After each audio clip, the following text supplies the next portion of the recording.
Light ওই দাও অন্ধকার আছে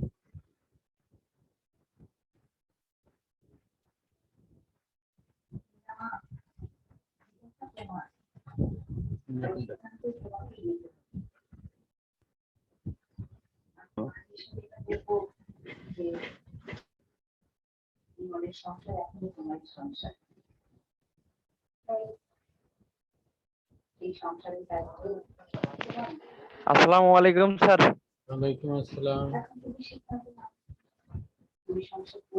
সবাই তো ভুইলা গেছি বুঝছো, তোমার আমি চিনতাছি না। স্যার আমি আসাদ বলছি স্যার। না বুঝতে পারছি। স্যার আমি আসাদ। হ্যাঁ চিনছি। জি স্যার। স্যার আপনি কেমন আছেন স্যার? আছি আলহামদুলিল্লাহ ভালো। তোমরা ভালো আছো?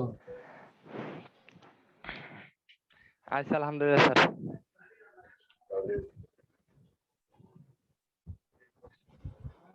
স্যার গ্রামে আসি তো নেটওয়ার্ক একটু কম পাই, এই জন্য স্যার ভিডিও স্টার্ট করে নেই স্যার। ঠিক আছে। ঠিক আছে স্যার।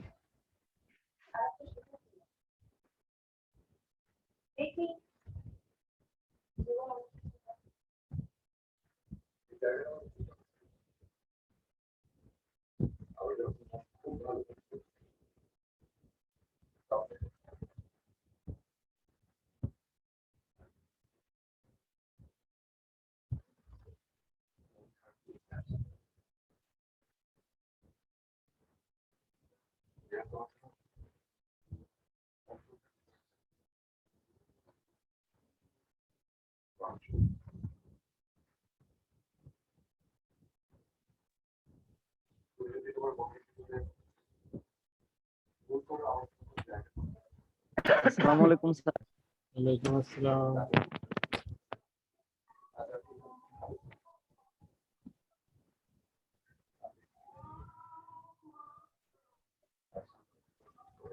দেখা যাচ্ছে? স্লাইড দেখা যায়? জি স্যার দেখা যাচ্ছে স্যার। জি স্যার দেখতে পাচ্ছি স্যার। তো বাকি আর কেউ আসবে?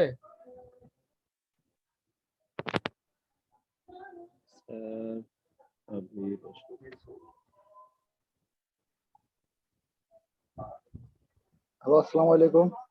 ওয়ালাইকুম আসসালাম। কি সাজ্জাদ কোথা থেকে আসলো?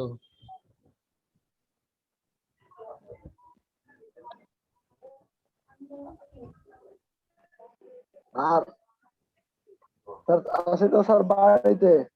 স্যার নেটের সমস্যা মনে হয় আপনার স্যার। আমার নেটে মনে হয় একটু সমস্যা হচ্ছে।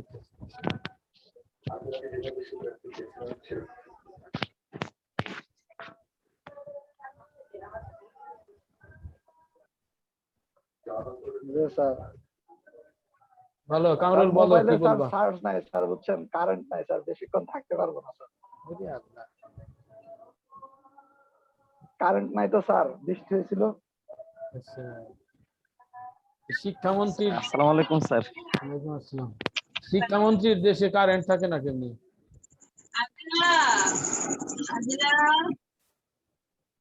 স্যার ওই যে বাংলাদেশে স্যার শিক্ষামন্ত্রী না স্যার, সারা দেশে একই সমস্যা স্যার, বৃষ্টি হলে কারেন্ট নাই।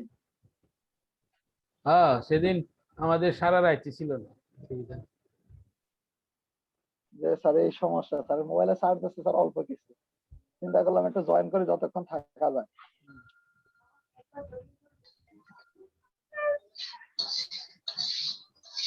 আসসালামু আলাইকুম স্যার।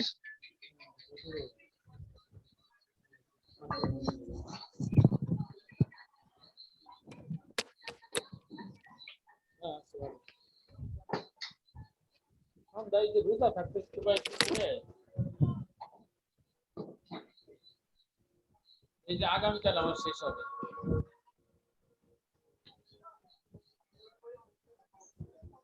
আমি তো গেছিলাম যে আমার ওখানে কবির স্যার গেছিল আজকে। এই যে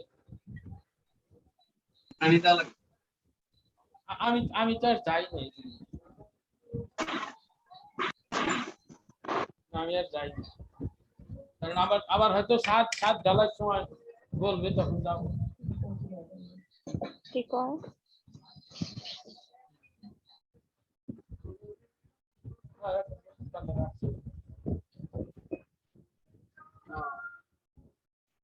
আসেন বেড়াই দেন, আমি তো ক্লাসে ঢুকছি একটা। আচ্ছা জানতে দেন। ইনশাআল্লাহ। স্যার আসসালামু আলাইকুম।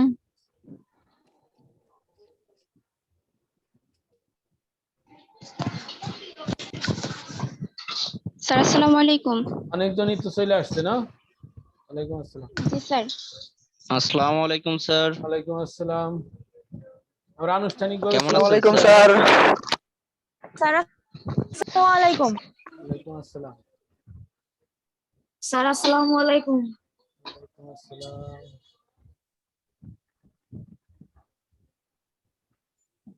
তোমাদের শিক্ষাবর্ষ আসসালামু কবে? আলাইকুম। ওয়ালাইকুম আসসালাম। তোমাদের শিক্ষাবর্ষ মনে আছে? জি স্যার। দেখা যায়? 2016-17 স্যার দেখা যায় স্যার। 2016-17 শিক্ষাবর্ষে ভর্তিকৃত ছাত্রছাত্রীদের আজকের ক্লাস। পত্র হচ্ছে, অর্থাৎ পত্রের শিরোনাম হচ্ছে পরিসংখ্যান ও সার ব্যবস্থাপনা, শ্রেণী অনার্স চতুর্থ বর্ষ, ধামরাই সরকারি কলেজ। আজকে আমরা কয়েকটা ছোট্ট ছোট্ট অঙ্ক দেখব। কোন চ্যাপ্টারের? কেন্দ্রীয় প্রবণতার পরিমাপ। হ্যাঁ,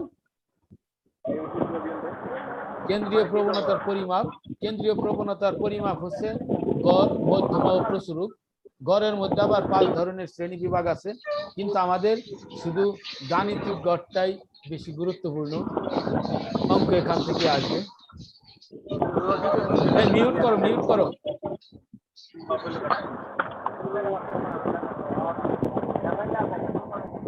এই তোমরা যার যার মতো মিউট করো।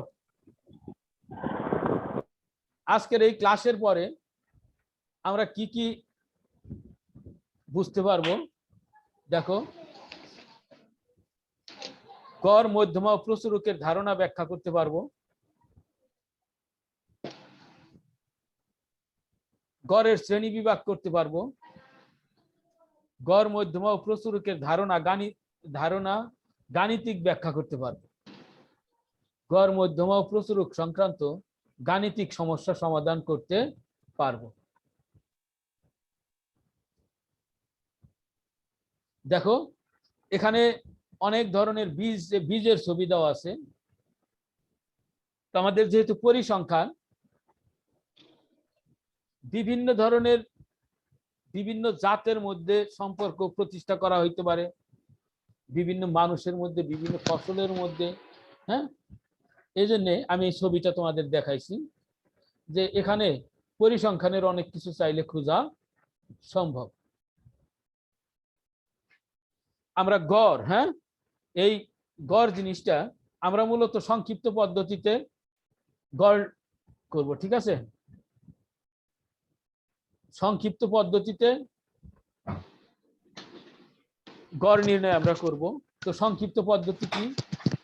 অবিন্যস্ত তথ্যের ক্ষেত্রে বর্ণিত সংক্ষিপ্ত প্রক্রিয়ার ব্যবহার বিন্যস্ত তথ্যের ক্ষেত্রে প্রযোজ্য।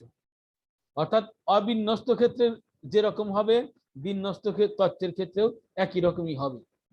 বস্তুত সংক্ষিপ্ত প্রক্রিয়া শ্রেণীবদ্ধ তথ্যের ক্ষেত্রে অনেক বেশি উপযোগী এবং অনেক সময় বাঁচায়, অর্থাৎ সময়টা অনেক কম লাগে। এই ক্ষেত্রে অবিন্যস্ত তথ্যের মতোই কল্পনা করা যায়। গণসংখ্যা নিবেশনে মধ্যমানকে শ্রেণীর প্রতিনিধি হিসেবে ধরা হয় এবং যে কোনো একটি মধ্যমানকে যাহা নিবেশনের কেন্দ্রে হওয়া বাঞ্ছনীয়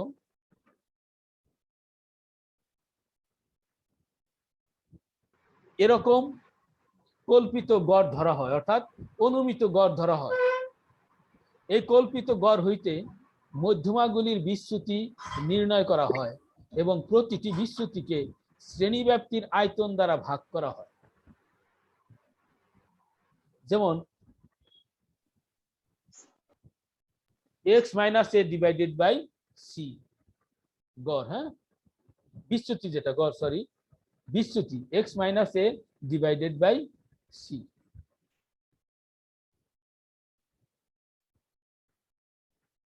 বিচ্যুতির সংশ্লিষ্ট শ্রেণীর গণসংখ্যা দ্বারা গুণ করা হয় এবং গুণফলগুলিকে যোগ করা হয়। গুণফলসমূহের যোগফলকে মোট গণসংখ্যা দ্বারা ভাগ করা হয় এবং সেই ভাগফলকে শ্রেণীব্যাপ্তির আয়তন দ্বারা গুণ করা হয়। এই গুণফলটি কল্পিত গড়ের সহিত, এই আওয়াজ আসে কেন, রেকর্ড হচ্ছে কিন্তু। এই গুণফলটি কল্পিত গড়ের সহিত যোগ করিয়া যোজিত গড় নির্ণয় করা হয়। যেমন যদি গাণিতিক গড়কে এক্স বার দ্বারা প্রকাশ করা হয় A plus summation of F D divided by N into C. এটা গ্রুপ ডাটার ক্ষেত্রে, হ্যাঁ গ্রুপ ডাটার ক্ষেত্রে এখানে এক্সটা হচ্ছে, এক্স বারটা হচ্ছে গড়, এটা হচ্ছে অনুমিত গড়, সামেশন অফ এফ ডি অর্থাৎ গণসংখ্যা এবং বিচ্যুতির গুণফলের সমষ্টি, এনটা হচ্ছে গণসংখ্যা বা ফ্রিকোয়েন্সি এবং সিটা হচ্ছে ওই শ্রেণী ব্যবধান। দেখো এখানে বলছে যাতে সি হচ্ছে শ্রেণী ব্যাপ্তির আয়তন বা শ্রেণী ব্যবধান লিখবা, এ হচ্ছে কল্পিত বা অনুমানিক গড় বা অনুমিত গড়, ডি ইকুয়াল টু অর্থাৎ বিচ্যুতি যেটা D equal to X minus A divided by C equal to A হইতে স্তর বিচ্যুতি, হ্যাঁ অর্থাৎ অনুমিত গড় হইতে প্রত্যেকটার বিচ্যুতিটা অর্থাৎ পার্থক্যটা কতটুকু, এক্স হচ্ছে প্রতিটি শ্রেণীর মধ্যমান, এফ হচ্ছে প্রতি শ্রেণীর গণসংখ্যা, এন হচ্ছে মোট গণসংখ্যা, এক্স বার হচ্ছে যোজিত গড়। সূত্র হইতে লক্ষ্য করা যায় এই প্রক্রিয়া শুধুমাত্র সমশ্রেণী আয়তন বিশিষ্ট নিবেশনের ক্ষেত্রে, অর্থাৎ যদি শ্রেণী ব্যাপ্তি একই থাকে, যে প্রতি ক্ষেত্রেই যদি শ্রেণী ব্যবধান 5 কিংবা শ্রেণী ব্যবধান 10 থাকে, সেই ক্ষেত্রে এই সূত্রটা কাজ করবে। আর আমাদের কখনো অসম শ্রেণী বিভাগের কোনো অঙ্ক আমরা কখনোই পরীক্ষায় দেই না, মনে থাকবে। তাহলে এটা গেল হচ্ছে গাণিতিক গড়ের ব্যাখ্যা। এবারে এরকম একটা অঙ্ক দেখব, এখানে আছে অসম শ্রেণী বিস্তার সম্বলিত গণসংখ্যা সারণী হইতে যোজিত গড় নির্ণয়। প্রথমেই কিন্তু অসম শ্রেণী ব্যবধান নিয়ে আসছে। দেখো শ্রেণী ব্যবধান 0 থেকে শুরু হয়েছে, আবার 1 থেকে 50, 51 থেকে 100, 101 থেকে 150, 151 থেকে 200, 201 থেকে 250, 251 থেকে 500, 501 থেকে 1000, 1001 এবং এর ঊর্ধ্বে। দেখো শ্রেণী ব্যাপ্তি এটা দেওয়া থাকবে, গণসংখ্যাটা দেওয়া থাকবে, অর্থাৎ প্রথম যে দুইটা কলাম, এই দুইটা কলাম শুধু দেওয়া থাকবে, মনে থাকবে। জি স্যার। এই দুইটা কলাম শুধু দেওয়া থাকবে, আর বাকিটুকু দেওয়া থাকবে না। তাহলে শ্রেণী ব্যাপ্তি দেওয়া আছে, গণসংখ্যা দেওয়া আছে, তাহলে শ্রেণীর মধ্যবিন্দু কিন্তু আমাকে নির্ণয় করতে হবে। শ্রেণীর মধ্যবিন্দু কি, যে lower limit plus upper limit divided by 2, হ্যাঁ lower limit plus upper limit divided by 2, অর্থাৎ ওই শ্রেণীর নিম্ন সীমা এবং ঊর্ধ্ব সীমার যোগফলকে 2 দ্বারা ভাগ করতে হবে, সেটা হচ্ছে শ্রেণীর মধ্যবিন্দু। বিচ্যুতিটা হচ্ছে এক্স মাইনাস এ, এখানে সি দিয়া ভাগ করে নাই কেন বলতে পারো? এখানে সি দিয়া ভাগ করে নাই কারণ হচ্ছে এখানে শ্রেণী ব্যবধান অসমান, শ্রেণী ব্যবধান সকল ক্ষেত্রেই সমান নয়। তাহলে বিচ্যুতি এক্স মাইনাস এ, এটা হচ্ছে অনুমিত গড়, মনে থাকবে, এটা হচ্ছে অনুমিত গড়। তাহলে ডিটা হচ্ছে D equal to X minus A বিচ্যুতি যেটা, আবার হচ্ছে F into x minus A. বুঝাইতে পারছি? দেখো শ্রেণী ব্যাপ্তি দেওয়া থাকবে, গণসংখ্যা দেওয়া থাকবে, শ্রেণীর মধ্যমান নির্ণয় করতে হবে, বিচ্যুতি নির্ণয় করতে হবে, গণসংখ্যা ইন্টু বিচ্যুতি নির্ণয় করতে হবে। এটাকে f into x minus A না লিখে এফ ডিউ লিখতে পারতাম যদি বিচ্যুতি D equal to X minus A আমরা লিখতাম। তাহলে আমার অসম শ্রেণী ব্যাপ্তির ক্ষেত্রে যোজিত গড়ের যে গাণিতিক অর্থাৎ সমীকরণিক চেহারা সেটা হচ্ছে x bar equal to A plus summation of F into x minus A divided by n. এখানে কিন্তু ইন্টু সি নাই, যেহেতু শ্রেণী ব্যবধান সমান নয়। এখন দেখো শ্রেণীর মধ্যমানের মধ্যে ৭৫.৫ ইকুয়াল টু এ লেখা আছে, এটা হচ্ছে অনুমিত গড়। এই অনুমিত গড় থেকে অর্থাৎ এটা দেখো ৭৫.৫ মাইনাস ৭৫.৫ সমান কত হয়? 0। আর ৭৫.৫ মাইনাস ২৫.৫ কত হয়? -৫০। যেহেতু আগেই দেওয়া লাগতেছে হচ্ছে ২৫.৫, হ্যাঁ, এক্স মাইনাস এ। তারপরে হচ্ছে 0 মাইনাস ৭৫.৫, তাহলে মাইনাস ৭৫.৫। ঠিক নিচের দিকে আবার যাও, ১২৫.৫ মাইনাস ৭৫.৫ 50, ১৭৫.৫ মাইনাস ৭৫.৫ 100। এভাবে পর্যায়ক্রমে মাইনাস করতে করতে এটা বিচ্যুতির পরিমাণ বের করলাম। পরিসংখ্যানের অঙ্কে খেয়াল রাখতে হবে যে আমার সূত্রে যেভাবে চাবে আমার ঠিক আমার কম্পোনেন্টটা সেইভাবেই বানাইতে হবে। আমার এখানে লেখা আছে summation of F into x minus A. এই জন্যে এক্স মাইনাস এ বের করার পরে এফ এর সাথে দেখো শেষের কলামে যোগ করে দিছি, দেখা যায়? জি স্যার। এটুকু বুঝতে কারো অসুবিধা আছে? না স্যার। এখন দেখো এফ ইন্টু এক্স মাইনাস এ, এইটা টোটালটা যোগ বিয়োগ করতে হবে, টোটালটা যোগ বিয়োগ করতে হবে। এখন দেখো এই টোটাল যোগ বিয়োগ করে হয়েছে কি ৪৭,১৮৮। যোগগুলো যোগ রাখছে, বিয়োগগুলো বিয়োগ করে ছেড়ে দিছি। তাহলে এফ ইন্টু এক্স মাইনাস এর মান পাওয়া গেছে ৪৭,১৮৮। এন এর মান কত দেখো? এন হচ্ছে summation of F equal to N. Summation of F equal to N অর্থাৎ গণসংখ্যার মোট সংখ্যা ১২৮৫। তাহলে গড় equal to X minus X bar equal to A plus summation of F into x minus A divided by N. এর মান ৭৫.৫, সমস্যা আছে? প্লাস না sir. F into x minus A ৪৭,১৮৮, ঠিক আছে? এন এর মান ১২৮৫, ঠিক আছে? জি স্যার। ঠিক আছে স্যার। এবার ক্যালকুলেশন করো। ১১.22 হয়েছে রেজাল্ট। যেহেতু আমরা এখানে লিখতে পারবো না, এই জন্য আমি এইভাবে জিনিসটা উপস্থাপন করছি। আমার মনে হয় যে তোমাদের কাছে এটা থাকবে, তোমরা চাইলে এখান থেকে প্র্যাকটিস করতে পারবা। এখন প্রশ্ন হচ্ছে, যদি এখানে আমরা ৭৫.৫ কে অনুমিত গড় না ধরে ১৭৫.৫ কে যদি অনুমিত গড় ধরতাম তাইলে কি কোনো অসুবিধা হইতো?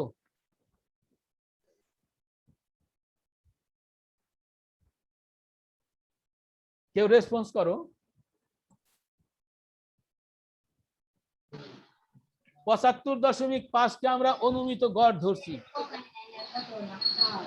এটাকে আমরা ৭৫.৫ না ধরে ১৭৫.৫ ধরলেও অঙ্ক হবে, কেউ একটা মার্ক কাটার কোনো সুযোগ নেই। ২২৫. সেম অ্যানসারই আসবে। হ্যাঁ, অ্যানসারে একেবারেই কাছাকাছি আসবে। তোমরা এটা প্র্যাকটিস করবা। হ্যাঁ, তোমরা ৭৫.৫ কে আরেকবার বলেন, বোঝা যায় নাই। তোমরা দেখো মধ্যমান এক্স এখানে 75.5 ইকুয়াল টু এ লেখা হয়েছে, দেখছো? জি স্যার। এই 75.5 কে অনুমিত গড় ধরা হয়েছে, অর্থাৎ অনুমান করে ধরা হয়েছে এটার গড়টা হবে এত। প্রশ্নটা হচ্ছে যে কিভাবে আমরা এই 75.5 ধরবো, এটা 175.5 কিংবা 225.5 ধরলে ভুল হবে কিনা। পরিসংখ্যানের ক্ষেত্রে তেমন কোনো মেজর কোনো ভুল এটা নয়। তোমাকে লক্ষ্য রাখতে হবে যে আমার মোট গণসংখ্যা হচ্ছে 1285। 1285 অর্ধেক কত? 643। হ্যাঁ, 643তম সংখ্যা কোন ঘরের মধ্যে আছে বলতে পারো?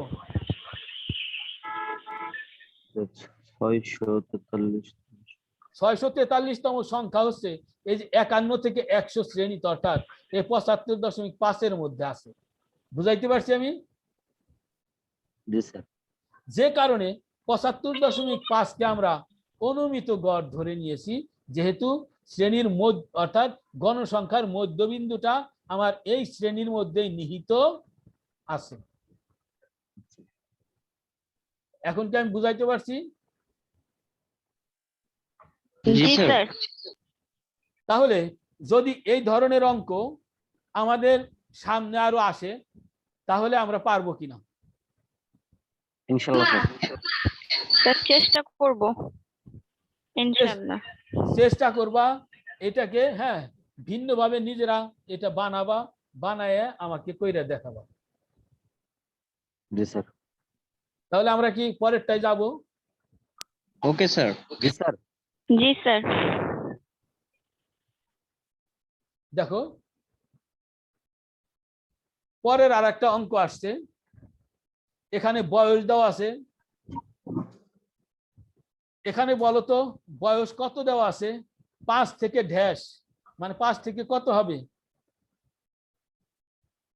9 5 থেকে 9, 10 থেকে 14, 15 থেকে 19। হ্যাঁ, জি স্যার। তাহলে যদি জি স্যার। এভাবে নাও লেখে তাহলেও কি আমরা বুঝবো কিনা? স্যার বুঝবো স্যার স্যার। বোঝা যাবে, ব্যবধান দেওয়া আছে, হ্যাঁ, বোঝা যাবে। আচ্ছা, স্যার বুঝবো, বোঝা যাবে। তাহলে শ্রেণী আছে, গণসংখ্যা আছে, এতটুকুই কিন্তু অঙ্কের মধ্যে থাকবে। আমি আগেই বলছি, যেহেতু আমাদের স্লাইডের মধ্যে দেখাবো এই জন্য আমরা বারবার দেখাই নাই, অঙ্কটাকে নিয়ে আসছি। হ্যাঁ, তাহলে হ্যাঁ এইটা স্যার, ঠিক আছে। এই কলাম আর এই কলাম আমার অঙ্কের মধ্যে দেওয়া থাকবে। আবার শ্রেণীর মধ্যবিন্দু নির্ণয় করতে হবে। তাহলে গণসংখ্যা কত আছে যোগ করে দেখো, 217টা আছে। 217 মধ্যবিন্দু কোনটা বলো? 217 এর মধ্যবিন্দু হচ্ছে 109। 109। 109তম সংখ্যাটা, তাই না? 109তম সংখ্যাটাই হচ্ছে মধ্যবিন্দু, ঠিক আছে?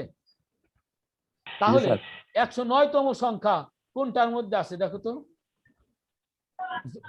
ওই যে ক্রমযোজিত গণসংখ্যা দিবা। হ্যাঁ, জি স্যার। এটা করবা কি? 51 আর 20 স্যার তাহলে হচ্ছে স্যার 16, 25, 41 আর 51 হচ্ছে 49, 90। হ্যাঁ, 49। জি স্যার। 90 আর 51 তে 51, 51 তে আছে 141, তার জি মানে স্যার। 51-র মধ্যে স্যার এটা নিহিত আছে। আছে। জি স্যার। তাহলে 51 যে গণসংখ্যা আছে ওই শ্রেণীর মধ্যবিন্দুকে ধরতে হবে আনুমানিক গড়। আমি কি বুঝাইতে পারছি? জি স্যার। জি স্যার, এ হ্যাঁ। ধরতে হবে। হ্যাঁ, এটা হচ্ছে এ ধরতে হবে, এটা হচ্ছে অনুমিত গড়। গড়। এখন অনুমিত গড়, এখান থেকে আমাকে বিচ্যুতি বের করতে হবে। এবার চিন্তা করে দেখো বিচ্যুতিটা কিভাবে বের করব। এইভাবে শ্রেণী ব্যবধান কিন্তু এইবারে সমান, ঠিক আছে? জি স্যার। জি স্যার। 5 থেকে 9, 10 থেকে 14, হ্যাঁ, সব ক্ষেত্রে শ্রেণী ব্যবধান 5। তাহলে এবার বিচ্যুতি d equal to x minus a divided by c। আমি কি বুঝাইতে পারছি? এবার জি বিচ্যুতি স্যার। হচ্ছে x minus a divided by c। x টা হচ্ছে অনুমিত গড়, এটা হচ্ছে ওই শ্রেণীর মধ্যমান, এবং c টা হচ্ছে শ্রেণী ব্যবধান। এখন 22.5 মাইনাস 22.5 ডিভাইডেড বাই 5, তাহলে মান হয়েছে 0। 0 জি স্যার। তাহলে 17.5 মাইনাস 22.5 সমান হয়েছে 10 ডিভাইডেড বাই হচ্ছে সি হচ্ছে কত 5, স্যার ডিভাইড জি স্যার 5/5, হ্যাঁ ঠিক আছে সরি, 5/5 জি স্যার 1 হইব তাহলে -1। 10 না ঠিক 12.5 এর ক্ষেত্রে দেখো -2, 7.5 এর ক্ষেত্রে -3। যেহেতু শ্রেণী ব্যবধান সমান তাই এটা উপরের দিকে -1 2 3 যাবে আর নিচের দিকে -1 2 3 এভাবে আসবে, যেহেতু শ্রেণী ব্যবধান সমান। আসবে। যদি শ্রেণী ব্যবধান অসমান হইতো তাহলে কিন্তু এরকম হইতো না। এক্ষেত্রে তখন স্থির মান থাকতো না। অনেক সময় না 0 1 2 3 এইভাবে আমরা মুখস্থ লিখে ফেলি যেহেতু শ্রেণী ব্যবধান সমান, কিন্তু আসলে হচ্ছে সমান। যদি আমরা এভাবে x - a divided by c করি তাহলে মানটা এইভাবেই আসে। আসবে। আসলো। এবার আমাকে বের করতে হবে fd, f আছে d বের করছি, fd বের করছি 16 ইনটু 3, তাহলে -48, 348 25 জি স্যার। ইনটু -2 -50, জি স্যার। তারপরে হচ্ছে 49 ইনটু 1 -49, শূন্যর সাথে তো শূন্যই, এইভাবে ইয়ে করলাম। এখন যোগ বিয়োগ করলে এফডির মান বের হচ্ছে -2। 2 এখন যোজিত গড় x bar equal to a plus summation of fd divided by n into c, অর্থাৎ এখানে ভুল আছে দেখো 22.5 সমান লিখছে, 22.5 যোগ হবে, হ্যাঁ যোগ জি স্যার যোগ 22.5 হবে। যোগ -2 ডিভাইডেড বাই 217 ইনটু 5। এখানে যদি ক্যালকুলেশন করা হয় 22.45 আসবে। তাহলে কি বোঝা গেছে? জি স্যার অনুমিত গড় আর এই গড় একেবারেই খুব ক্লোজে আসছে। হ্যাঁ খুব ক্লোজেই তো আসার কথা যেহেতু ওই শ্রেণীতেই আছে। জি স্যার। জি স্যার। এখন দেখো এই ধরনের অঙ্ক যদি আমার সামনে আসে তাহলে কি আমি পারবো?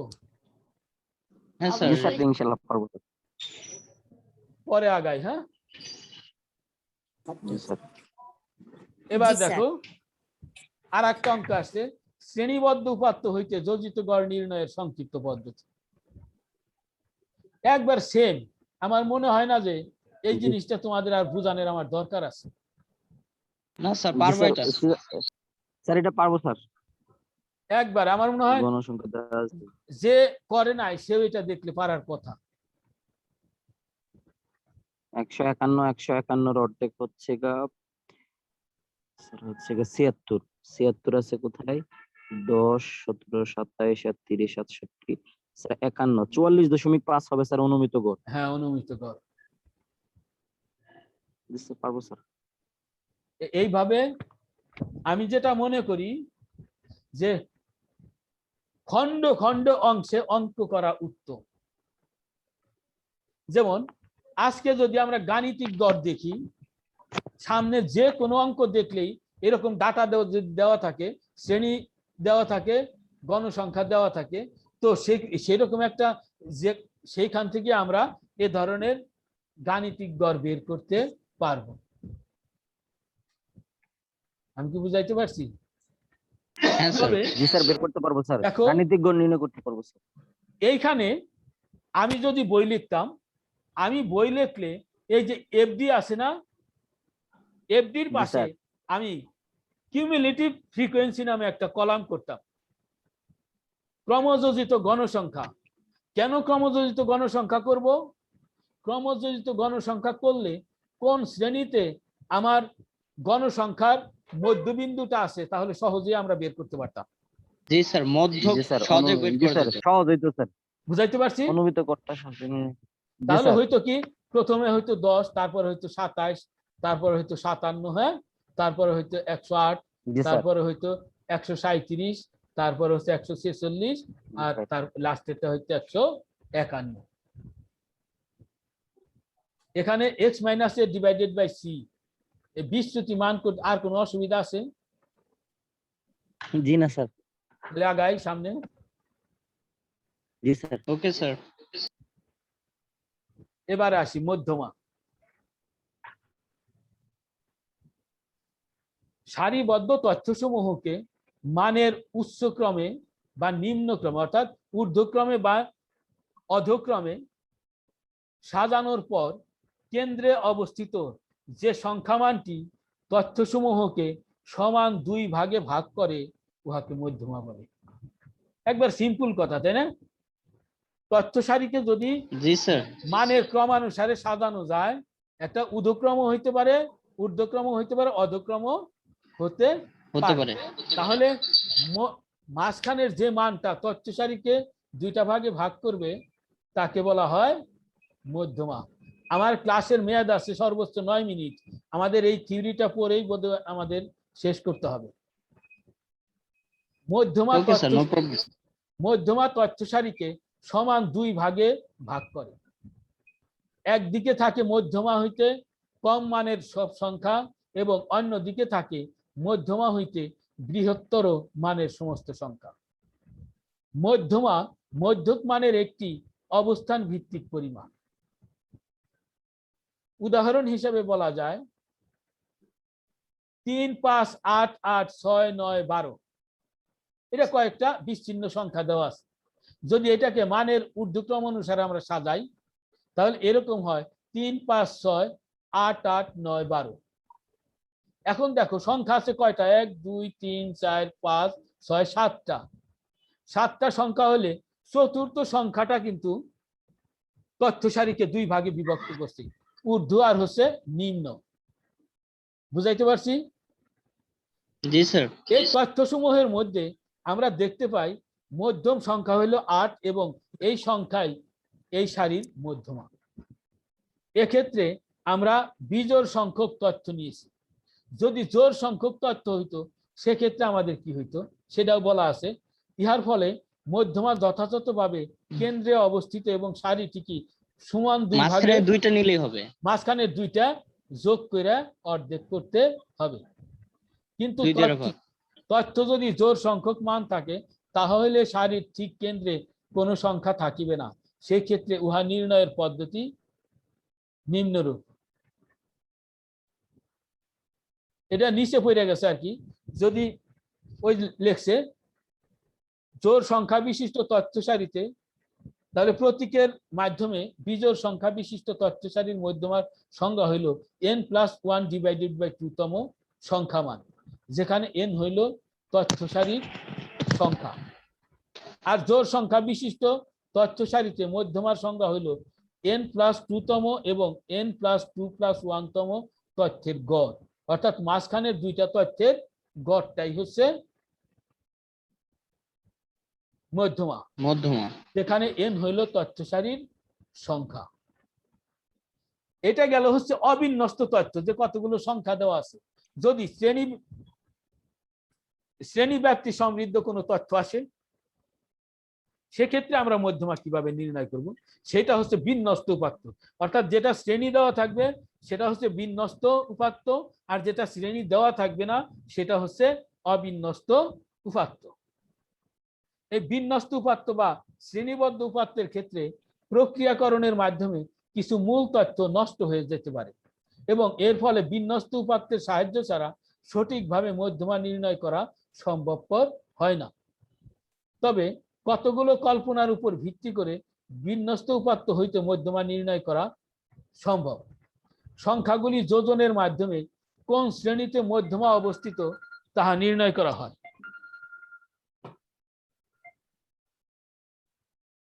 কিন্তু সেই শ্রেণীর মধ্যে মধ্যমার অবস্থিতি বা উপস্থিতি সঠিকভাবে নির্ণয় করা কঠিন। অতএব আমরা কল্পনা করি যে শ্রেণীর মধ্যে তথ্যগুলি সমানভাবে নিবেশিত। এই কল্পনার উপর ভিত্তি করে আমরা গণসংখ্যা নিবেশন হতে মধ্যমা নির্ণয়ে অগ্রসর হই। অবিন্যস্ত উপাত্তের ক্ষেত্রে তথ্যগুলিকে আমরা মানের ক্রম অনুসারে সাজিয়েছি। যেহেতু গণসংখ্যা নিবেশনে তথ্যগুলোকে বিন্যস্ত অবস্থাতেই পাওয়া যায়, অতএব ইহাদিগকে সাজানোর প্রয়োজন হয় না, অর্থাৎ এগুলোকে আর মানের ঊর্ধ্বক্রম বা অধক্রম অনুসারে সাজানোর প্রয়োজন নাই, যেহেতু শ্রেণী দেওয়া আছে এটা সাজানোই আছে, এই জন্য এটা বিন্যস্ত উপাত্ত। প্রথমে আমরা n+1 ডিভাইডেড বাই 2 সংজ্ঞা দ্বারা মধ্যমার অবস্থিতি নির্ণয় করি। তারপর আমরা শ্রেণীর সংখ্যাগুলিকে যোজন করি। ইহার উদ্দেশ্য হইল কোন শ্রেণীর যোজিত গণসংখ্যা n+1 ডিভাইডেড বাই 2 মানটির সমান বা বেশি তাহা নির্ণয় করা। এই শ্রেণীর মধ্যেই মধ্যমার অবস্থিতি এবং এই শ্রেণীকে মধ্যমা শ্রেণী বলে। অর্থাৎ যে শ্রেণীতে মধ্যমা লুকায়িত আছে সেই শ্রেণীটাই হচ্ছে মধ্যমা শ্রেণী। আমাদের পরবর্তী পদক্ষেপ মধ্যমা শ্রেণী হইতে মধ্যমা নির্ণয় করা। মধ্যমা শ্রেণীর গণসংখ্যা ওই শ্রেণীর মধ্যে সমভাবে বিস্তৃত আছে। এরূপ প্রকল্পের উপর ভিত্তি করে নিম্নে একটা সূত্র দেওয়া হয়েছে। মধ্যমা equal to L1 plus n+1 divided by 2 minus f0 বা fe, তাই না, fe divided by fm into হচ্ছে L2 মাইনাস L1। এখানে L1টা হচ্ছে মধ্যমা শ্রেণীর নিম্ন সীমা, L2টা হচ্ছে মধ্যমা শ্রেণীর উচ্চ সীমা, nটা হচ্ছে গণসংখ্যা, fmটা হচ্ছে মধ্যমা শ্রেণীর গণসংখ্যা, আর feটা হচ্ছে মধ্যমা শ্রেণীর পূর্ববর্তী শ্রেণীর যোজিত গণসংখ্যা। একটু খেয়াল রাখতে হবে কিন্তু এইখানেই সমস্যাটা, ভুল সবাই এইখানেই করে। fmটা হচ্ছে মধ্যমা শ্রেণীর গণসংখ্যা, আর fe বা fc এটা হচ্ছে fcটা হচ্ছে এফসি ক্রমে যোজিত। না, fc হচ্ছে হ্যাঁ ক্রমযোজিত, যেহেতু কিউমুলেটিভ। fcটা হচ্ছে মধ্যমা শ্রেণীর পূর্ববর্তী শ্রেণীর ক্রমযোজিত গণসংখ্যা। তাহলে এখানে ক্রমযোজিত গণসংখ্যা অবশ্যই রাখতে হবে।